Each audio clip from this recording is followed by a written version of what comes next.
Então tá tranquilo, time? Como é que vai? Sereno? Hoje vamos trabalhar então vamos fazer um pré-prova de uma amiga minha que é muito importante, uma amiga que também é de vocês, uma amiga que trabalha com o nosso mundo como ele é. O nosso mundo também trabalha com esse mundo que quer se deslocar, esse mundo que pensa o deslocamento, mas também que se enclausura nesse deslocamento. Mas óbvio, essa amiga nos estimula a reflexão para que pensemos uma nova forma de deslocamento e fluidez. Essa amiga minha, essa amiga que é tua, nos mostra um mundo, uma cidade talvez um pouco mais pelo seu lado bonito, mas também uma cidade pelo seu lado perverso.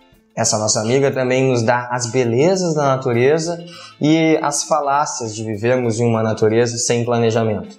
Essa amiga nossa nos traz um mundo de alegrias e também nos orienta para que essa alegria chegue. Essa nossa amiga que eu vou trabalhar hoje é a geografia. Então sejam bem-vindos ao pré-prova de geografia. Bora lá pensar em o que talvez pode cair nesse vestibular hoje, beleza? Eu aposto em primeiro momento, já que é uma prova um pouco mais humana, uma prova um pouco mais densa, mas vamos pensar um pouco na parte da geografia física, a climatologia. A climatologia, eu aposto que entre um pouco com El Niño, com Laninha, talvez seja, já que em 2014, 2015 tivemos um ano de El Niño intenso. E El Niño é o quê? Eu tenho os ventos alísios. Os ventos alísios são esses que vão dos trópicos para o Equador, deslocando as massas oceânicas quentes de um lado para o outro, normalmente de leste para oeste.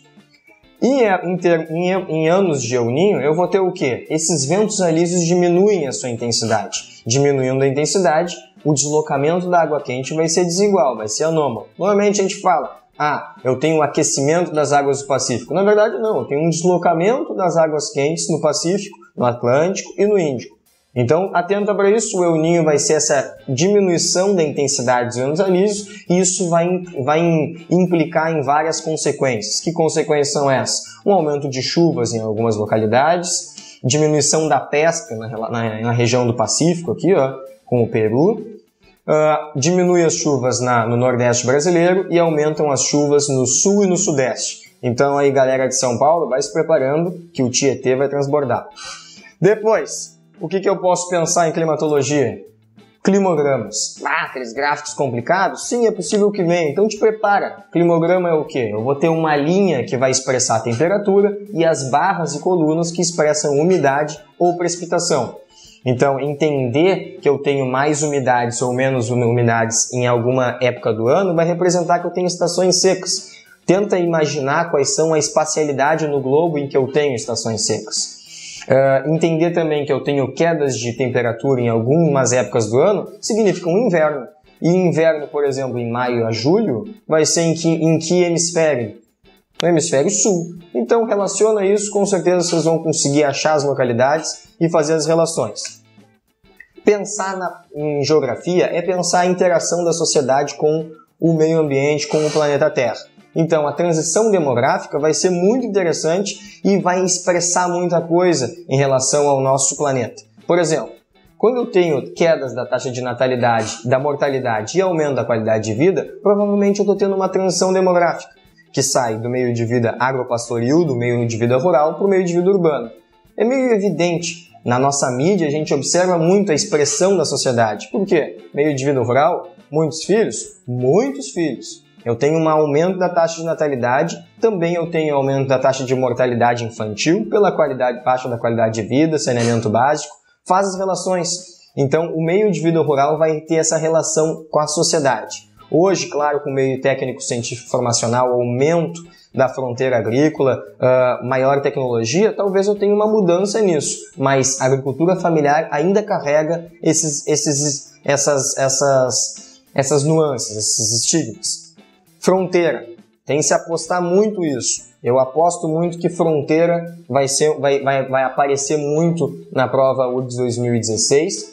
As barreiras físicas pode ser que não apareça com tanta força, a questão da Síria também não, mas entender as grandes diferenças que eu tenho entre um lado e outro de uma fronteira, como por exemplo esse meu exemplo aqui nos Estados Unidos e México, é importante, fazer as relações. Entender principalmente que as barreiras são seletivas, que as fronteiras são seletivas. Normalmente selecionam o quê?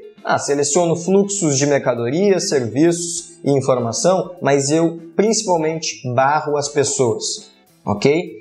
Fluxos de mercadorias e informação cada vez mais permeáveis, cada vez mais penetram essas barreiras. Por exemplo, eu tenho hoje, falamos uma língua internacional, que é o emoji. Graças a um aplicativo global, todo mundo entende o que é um emoji. Todo mundo conhece o Uber. Essas barreiras são seletivas, permitem essas grandes corporações. Mas, acima de tudo, também permitem informação ao mundo todo. Por exemplo, em 2015 tivemos Love Wins, um aumento da igualdade entre gêneros, sim, igualdade das pessoas, e uma promoção cada vez maior contra a discriminação social, vamos pensar. Sim, a gente então tem isso como um ponto positivo das fronteiras. Pensar em população, mais uma vez, vamos trazer, é importante.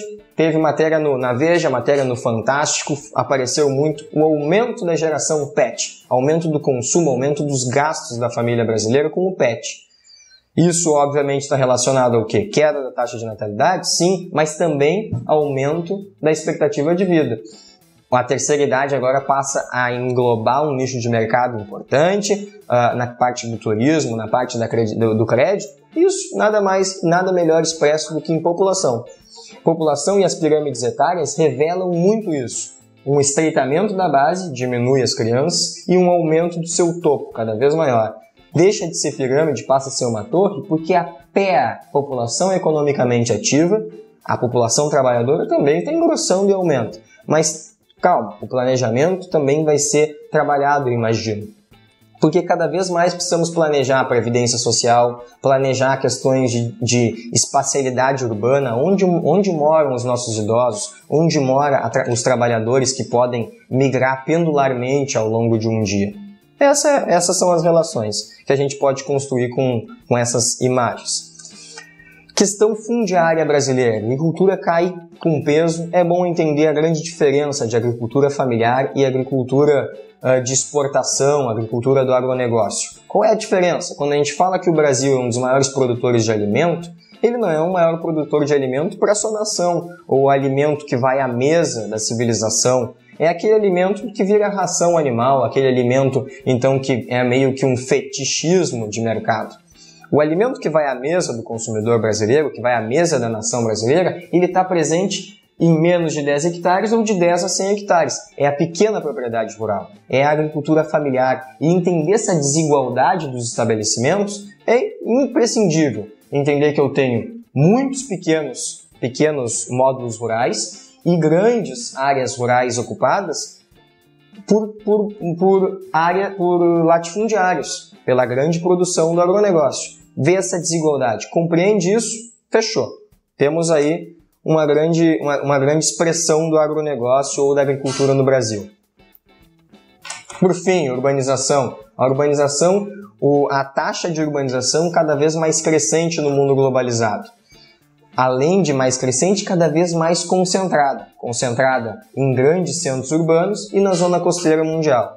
Isso é perceptível cada vez mais que eu tenho países com muita urbanização. Um exemplo claro é o Brasil, com 84,4%, 85% de urbanização, mas também não pode deixar de entender que o mundo ainda não é plenamente urbanizado. 54%, 55% de urbanização no mundo hoje. Então, estamos num período de transição, como aquele gráfico que eu mostrei das fases. Sim, está um período de transição. A população ainda vai crescer muito e ainda está em vias de desenvolvimento e busca por qualidade de vida. Pensando em urbanização, uma das expressões globais da urbanização é a desigualdade social. Em 2015 aí tivemos a novela I Love Paraisópolis, nada melhor do que essa expressão de desigualdade social. Se antes era bonito ver uma novela com só a classe alta, os ricos, aquele 1%, hoje não. Hoje já é mais interessante ver uma novela com desigualdade social. Eu imagino que o público-alvo é aquele que realmente se identifica com a novela. Se eu penso em urbanização, também, óbvio, aparece questões de problemas urbanos, e não somente sociais, mas lixo, ilha de calor, ou questões de poluição atmosférica. A China, que em 2015 teve uma nuvem de poluição que não se dissipou, é possível que venha, e óbvio, tudo isso permeado e norteado pelo conceito globalização. Globalização que tem a ver não somente com o mundo todo conectado e próximo, em que as pessoas viajam com mais facilidade. Não sejamos tão ingênuos, mas em que a informação flui com quase que muita facilidade.